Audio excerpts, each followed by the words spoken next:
Good morning student. आज से आपका क्लास 11 का क्लास स्टार्ट हो रहा है। तो हम पहला टॉपिक जो पढ़ेंगे उसका नाम है आपका भौतिक जगत और मापन। और ये आपका एग्जाम में 3 नंबर का पूछा जाता है। और फिजिक्स से आपका 70 नंबर का थ्योरी पूछा जाएगा और 30 नंबर का आपका प्रैक्टिकल होता है। तो फिजिक्स आप लोग 10th पढ़ के आए हैं और जो भी स्टूडेंट आपने फिजिक्स लिया है, तो आप सब अभी तक क्लास 10 में विज्ञान तो पढ़े ही होंगे। तो विज्ञान का जो आपका टॉपिक रहता था, जैसे कि प्रकाश, ऊर्जा, कार्य, शक्ति, घर्षण, चुंबक, ये सब टॉपिक आपका फिजिक्स का टॉपिक है। इसे हम क्लास 11 में पढ़ेंगे। बल, ठीक है, ये सब टॉपिक आपका फिजिक्स का टॉपिक है। वैसे ही आपका जैसे अम्ल, क्षार, लवण, रासायनिक अभिक्रिया, ये जो पढ़ते थे आप, ये आपका रसायन का टॉपिक था, केमिस्ट्री का टॉपिक था। और आप जो फिर शरीर के बारे में जो पढ़ते थे, ठीक है, श्वसन के बारे में, हृदय, आपका उत्सर्जन तंत्र, श्वसन तंत्र, ये आपका बायो का टॉपिक था। तो ऐसा नहीं है कि फिजिक्स आप कोई 10 के बाद कोई नया चैप्टर स्टार्ट हो रहा है। आज हमारा पहला क्लास है, तो हम सिंपल सा एक डिस्कस बस करेंगे। परिचय है, वैसे भी आपका पहला टॉपिक आपका परिचय ही है। तो सिंपल सा टॉपिक बस डिस्कस करेंगे और कुछ टॉपिक बस देख लेंगे, ठीक है। तो ये अभी तक जो आप पढ़ रहे थे, तो कोई नया टॉपिक है नहीं, उसी को आप क्या करेंगे, पढ़ेंगे, आप डिटेल में पढ़ेंगे अब। तो हमारा पहला टॉपिक जो है साइंस, ठीक है। साइंस, जब हम किसी चीज को क्रमबद्ध तरीके से तर्कपूर्ण तरीके से जब हम स्टडी करते हैं किसी विषय का, तो वो साइंस कहलाता है। साइंस आपका लैटिन भाषा का शब्द है, लैटिन भाषा का एक शब्द है साइंटिया, SCINTIA, साइंटिया, ठीक है, जिसका अर्थ होता है जानना। ये आपको थोड़ा बहुत नॉलेज के लिए। वैसे आपका फिजिक्स आपका क्या है, जो भी प्रकृति है और प्रकृति पे जो भी प्राकृतिक घटनाएं होती है, उसका अध्ययन आपको क्या कहलाएगा, फिजिक्स के अंतर्गत आता है। तो प्रकृतिक और प्राकृतिक घटनाएं से क्या तात्पर्य है? प्राकृतिक घटनाएं मतलब अभी आप देख ही रहे हैं, जैसे पानी गिर रहा है, ठीक है, पानी गिर रहा है, तो पानी गिरने का कारण है, किस कारण से पानी गिरता है, बिजली का चमकना, ये प्राकृतिक घटनाएं हैं, पानी का गिरना, बिजली का चमकना, ठीक है। और आपका इंद्रधनुष का बनना। वैसे कुछ दिन पहले हमने क्या देखा था, सूर्य ग्रहण और चंद्र ग्रहण देखा था। तो सूर्य ग्रहण की घटना, चंद्र ग्रहण की घटना क्यों होती है, इसके पीछे क्या कारण है, ये सब आपका फिजिक्स के अंतर्गत आपका आएगा। तो ये सभी का स्टडी क्या कहलाएगा, आपका भौतिकी कहलाता है। और आपने जैसा अभी इंद्रधनुष का बनना, ठीक है, इंद्रधनुष कब बनता है, जब आपका धूप होता है और पानी जब गिरता है, तो आपका क्या होता है, रंगों का वर्ण विक्षेपण के कारण क्या होता है, आपका व्यतिकरण के कारण इंद्रधनुष का घटना होता है। तो ये सब विषय आपका आता है फिजिक्स के अंतर्गत। तो मैंने कहा भौतिकी, भौतिक विज्ञान की भाषा का, इसके अंतर्गत प्रकृति और प्राकृतिक घटनाओं का हम क्या करते हैं, अध्ययन करते हैं, या द्रव्य ऊर्जा और उसकी अंतर क्रियाओं का अध्ययन करते हैं। द्रव्य ऊर्जा, द्रव्य से आप क्या समझते हैं, द्रव्य के अंतर्गत पदार्थ की तीन अवस्था होती है, या एक तरीके से चार भी होता है, ठोस, द्रव, गैस और प्लाज्मा होता है। यहाँ हम मुख्य तीन के बारे में पढ़ेंगे। द्रव्य के अंतर्गत आपका आता है ठोस, द्रव, गैस। तो द्रव्य और उनकी अंतर क्रियाएं, जैसे कि हम देखते हैं अभी द्रव्य, इसके अंदर क्या पढ़ते हैं हम, आप पढ़ते हैं ठोस, ठीक है, आपका आता है द्रव और गैस। ठोस, ठोस किसे कहते हैं, जिसका आयतन और क्या होता है, आकार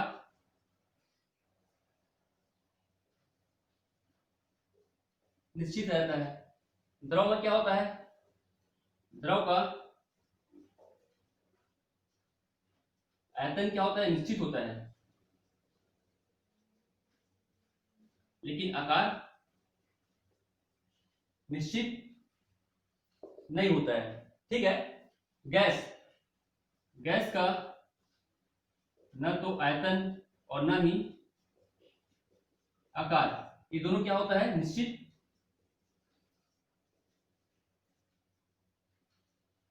नहीं होता है। तो ठोस ठोस में जितनी भी वस्तुएं हैं, आपका ये हो गया, ये आपका ठोस है, ठीक है। तो इसका आकार भी निश्चित है और उसका आयतन भी निश्चित है। आपका कोई लकड़ी का टुकड़ा हो गया, ब्लॉक हो गया, ईंटें हो गई, ये सब आपका ठोस के अंतर्गत आता है, जिसका आयतन भी फिक्स रहता है और आकार भी निश्चित रहता है। द्रव द्रव के अंतर्गत क्या है, आपका आयतन तो निश्चित रहता है लेकिन आकार आपका निश्चित नहीं रहता। आकार आप में क्या आप बोलेंगे, जैसे हमारा 1 लीटर पानी है, 1 लीटर पानी को आप मग्गे पे रखिए, वो उसका जो क्वांटिटी जो रहेगा, है ना, वो 1 लीटर ही रहेगा।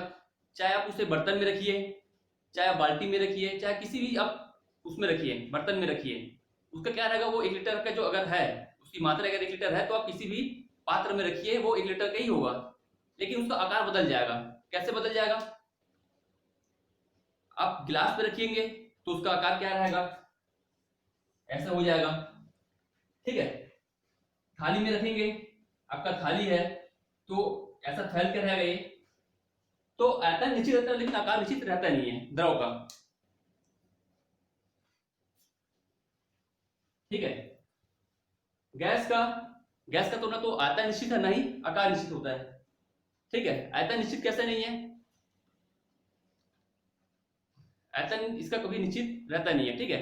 और आकार, जब आयतन निश्चित नहीं तो क्या होता है, आकार भी निश्चित नहीं होगा। मतलब जैसे कि अब हम जैसे परफ्यूम लगाते हैं, तो परफ्यूम में क्या होता है, जैसे ही वो एक पहले वो किसमें रहता है, वो एक डब्बे के अंदर रहता है, लिक्विड फॉर्म में रहता है, लेकिन जैसे ही उसे हम लगाते हैं तो क्या होता है, वो उड़ जाता है, आपका वातावरण में फैल जाता है, ठीक है।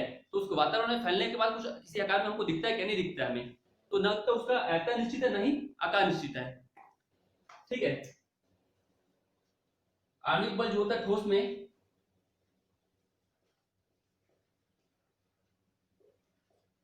आणविक बल जो होता है प्रबल होता है, अणुओं के जो मध्य लगता है बल, वो आपका प्रबल होता है। इसका आणविक बल क्या होता है,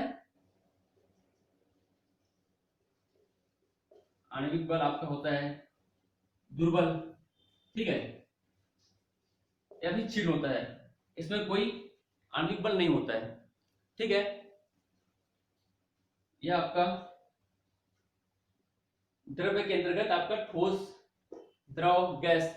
अब वैसे ही इसको हम मापने का भी एक विधि है, ठोस है, ठीक है। ठोस को किससे मापेंगे, ठोस मापने के लिए किसका यूज करते हैं, आपका किलोग्राम, ठीक है, किलोग्राम में मापेंगे। ज्यादा बड़ा अगर साइज में है तो हम उसे मापेंगे टन में, ठीक है।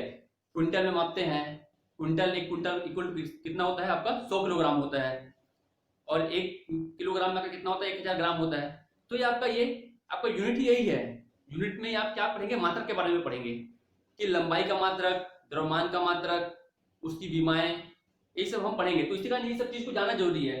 ठोस, द्रव्यमान, ठीक है, 1 kilogram equal to 1000 gram, 1 quintal equal to आपका 100 किलोग्राम, और 1 टन इक्वल टू आपका कितना हो गया, आप 1 टन इक्वल टू होता है आपका 1000 किलोग्राम।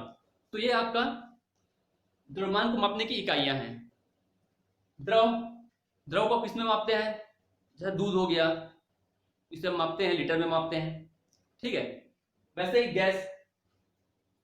गैस को भी अलग यूनिट में मापते हैं, ठीक है, इसे हम आगे पढ़ेंगे। तो आपका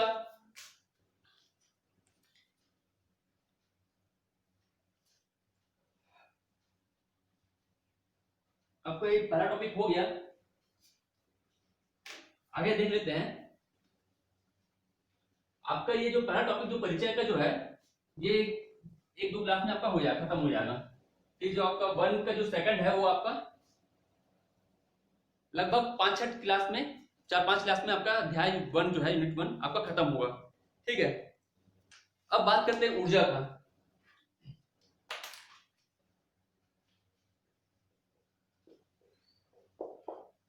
ठीक है, ऊर्जा।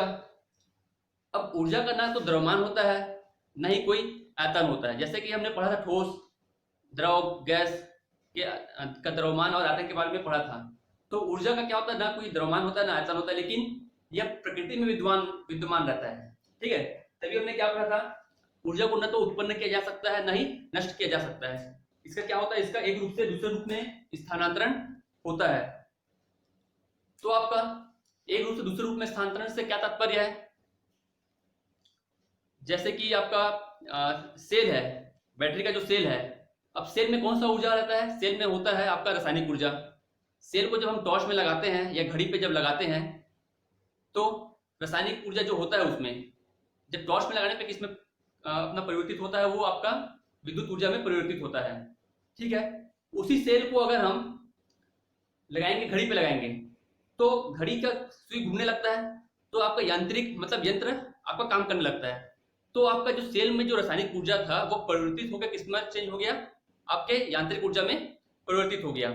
ठीक है, वैसे ही आपका क्या है, पंखा है, पंखा को जब हम देते हैं, बिजली सप्लाई करते हैं, ठीक है, तो विद्युत ऊर्जा जो होता है, हमने बटन चालू किया और पंखा घूमने लग गया, तो बटन चालू करने पर विद्युत सप्लाई होता है पंखे को, तो वो आपका हो गया एक तरीके से विद्युत ऊर्जा।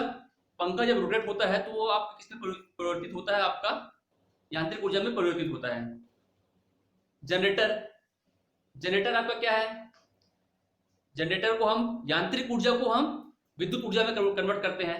तो ऊर्जा का उत्पन्न हो रहा है क्या, नहीं, ऊर्जा उतना उत्पन्न भी नहीं हो रहा, नष्ट भी नहीं हो रहा है, इसका क्या हो रहा है, मात्र रूप परिवर्तित हो रहा है। जनरेटर में हम जब डीजल पेट्रोल की सहायता से हम जब चलाते हैं, ठीक है, यांत्रिक जब देते हैं, तो आपका क्या होता है, वो हमें विद्युत मिलता है जनरेटर के थ्रू। ठीक है, तो हमारा यांत्रिक ऊर्जा, रोटर, जनरेटर में क्या मोटर घूमता है, रोटर घूमता है आपका, तो यांत्रिक ऊर्जा काम हो रहा है, वो रोटेट हो रहा है, अब उसके थ्रू में क्या निकल रहा है, बिजली प्राप्त हो रहा है। तो यांत्रिक ऊर्जा का परिवर्तन हो रहा है किसमें, आपका विद्युत ऊर्जा में। तो ये ऊर्जा का टर्म है। ठीक है, और इसी प्रकार ऊर्जा को समझाने के लिए वैज्ञानिक आइंस्टीन ने एक संबंध स्थापित किया था। ठीक है, आइंस्टीन का क्या था, उसका E=mc²। ठीक है, जहां E क्या है, एनर्जी है, m है आपका, E है आपका एनर्जी, m होता है आपका मास, c होता है आपका प्रकाश का चाल।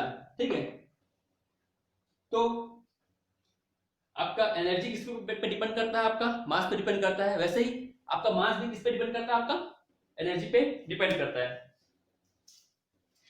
ठीक है, तो इसे कहते हैं हम आइंस्टीन का द्रव्यमान ऊर्जा तुल्यता समीकरण।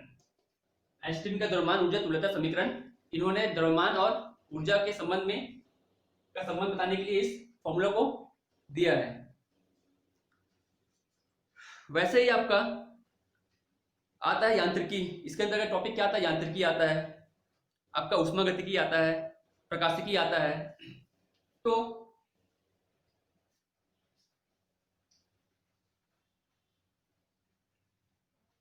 यांत्रिकी,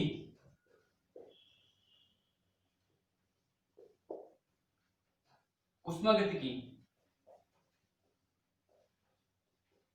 और आपका है प्रकाशिकी। अब यांत्रिकी के अंतर्गत हम लोग बल, कार्य, जड़त्व, गुरुत्वाकर्षण, ठीक है, ऊर्जा, ऊर्जा में आपका क्या ऊर्जा, स्थितिज ऊर्जा, स्थितिज ऊर्जा, आपका गतिज ऊर्जा, इस सब के बारे में हम यांत्रिकी के अंतर्गत हम पढ़ते हैं, टॉपिक के बारे में पढ़ेंगे। ठीक है, ये आपको फिजिक्स के अंतर्गत ही है। ऊष्मागतिकी, ऊष्मागतिकी में हम ऊष्मा, ताप, इन सब के बारे में हम पढ़ते हैं। यांत्रिकी में हमने क्या पढ़ा था, जैसे कि आप इससे पहले पढ़ चुके होंगे क्लास 10th में, न्यूटन का नियम, न्यूटन का गति का नियम, न्यूटन ने 3 नियम दिया है गति का। ठीक है, तो आपका ये इस टॉपिक के अंतर्गत आता है, आएगा ऊष्मा और ताप। उष्मा और ताप से यह समझते हैं, यह आपका डिपेंड करता है, जैसे कि धातु धातु को गर्म जब हम उष्मा देते हैं तो क्या होता है, वो गर्म होता है। ठीक है, आपका धातु है, लोहे का कोई छड़ है, छड़ किसका है, आपका लोहे का छड़ है। इसे अगर एक साइड से गर्म करेंगे, ठीक है, एक साइड से क्या करेंगे, गर्म कर रहे हैं, तो आपका धीरे धीरे उष्मा का स्थानांतरण यहां से होते हुए आपका इस सिरे तक जाएगा। ठीक है, आप उसे गर्म कीजिएगा 5 मिनट पश्चात, 10 मिनट के पश्चात आपको शुरुआत में इसे इस तरफ से तरीके से आप छड़ को पकड़ के गर्म कर सकते हैं, लेकिन 5-10 मिनट के पश्चात आप उसे पकड़ नहीं सकते हैं, क्योंकि उष्मा का स्थानांतरण इस सिरे से होते हुए इस सिरे पर पहुंच जाएगा। ठीक है, तो धातु में उष्मा का क्या होता है, स्थानांतरण होता है। यही बात है अगर मैं लोहे की छड़ के बदला ये जगह अगर मैं लकड़ी का छड़ लूं, ठीक है, लकड़ी का अगर मैं छड़ लेता हूं या कुछ भी मैं लेता हूं, तो आप उस एक सिरे को गर्म करेंगे, तो आप गर्म करते जाइए, उष्मा का स्थानांतरण इस पे नहीं होगा। ठीक है, तो ये आपका क्या है, उष्मा और ताप में एक का रिलेशन बताता है। उष्मा देने पर क्या हो गया, इधर आपका टेम्परेचर में वृद्धि हुआ। ठीक है, और जैसे कि गर्मियों का समय है, तो गर्मियों में हम क्या करते हैं, सफेद वस्त्र पहनते हैं, पतले वस्त्र पहनते हैं, सूती वस्त्र पहनते हैं। ठीक है, और काला वस्त्र जो होता है हम उसे नहीं पहनते हैं। क्यों? क्योंकि काला क्या करता है, उष्मा को, प्रकाश को और अपनी ओर आकर्षित करता है, तो और गर्मी का हमें अनुभव होता है। तो ये सब हमारे उष्मा और ताप का जितने भी संबंध है, ये हम उष्मागतिकी के अंतर्गत पढ़ते हैं। प्रकाशिकी टॉपिक के अंतर्गत हम प्रकाश के बारे में पढ़ते हैं। प्रकाश का जो घटनाएं होती है, ध्रुवण की घटना, व्यक्तीकरण, प्रकाश का किनारों से मुड़ना व्यक्तीकरण कहलाता है। प्रकाश का रंगों में बिखर जाना। ठीक है, प्रकाश का रंगों में बिखर जाने का मतलब है, जैसे कि आप पानी है, पानी पे मिट्टी का तेल हो गया या कुछ भी पेट्रोल का अगर गिर जाता है, तो उसमें हमें कई तरह के रंग दिखाई देते हैं। तो क्या हो गया, आपका वर्ण विक्षेपण होता है। ठीक है, आप सूर्य की जो किरणें होती है उससे प्रिज्म या गिलास, कांच का जो गिलास आता है उससे आप देखिएगा, आपको बहुत सारे रंग परिवर्तित होते दिखाई देंगे। एक हमें इससे पहले कोई रंग दिखता नहीं था, लेकिन आप जब कांच से देखेंगे, लेंस से देखेंगे, तो हमें बहुत सारे रंग दिखाई देते हैं। तो ये क्या हो गया, वर्ण विक्षेपण हो गया। तो ये प्रकाश की जो घटनाएं होती है। ठीक है, आज पहला क्लास है, तो क्लास को ज़्यादा लंबा ना करते हुए यहीं तक हम रखते हैं, समाप्त करते हैं। और ये पहला क्लास था, कोई कॉपी पेन लेके बैठने की जरूरत नहीं है, बस क्लास को बस सुनिए। इंट्रो बस था एक तरीके से आपका पहले दिन का। ठीक है, और आपका जो बुक, अगर आप लोग का अगर समस्या आ रहा होगा कि कौन सा बुक से पढ़ें, कौन सा बुक से ना पढ़े, तो अगर आपके पास कोई सा भी बुक हो, 11th का अगर प्रबोध हो तो प्रबोध भी चलेगा, अगर नवबोध हो तो नवबोध भी चलेगा। लेकिन आपके पास अगर बुक ना हो तो मैं बोलूँगा कि आप नवबोध की बुक ले लें। अगर आपके पास किसी के जरिए बुक मिल रहा है तो आप कोई सा भी बुक 11th में आप ले सकते हैं। ठीक है, कोई सा भी बुक आप, अगर आपके पास प्रबोध का बुक है तो नवबोध का बुक का लेने की जरूरत नहीं है। लेकिन आपके पास कोई बुक नहीं है और अगर आप लेना, परचेस करना है आपको, तो फिर आप नवबोध का बुक परचेस कीजिए, क्योंकि मैं फिलहाल नवबोध से ही पढ़ा रहा हूँ। ओके, धन्यवाद।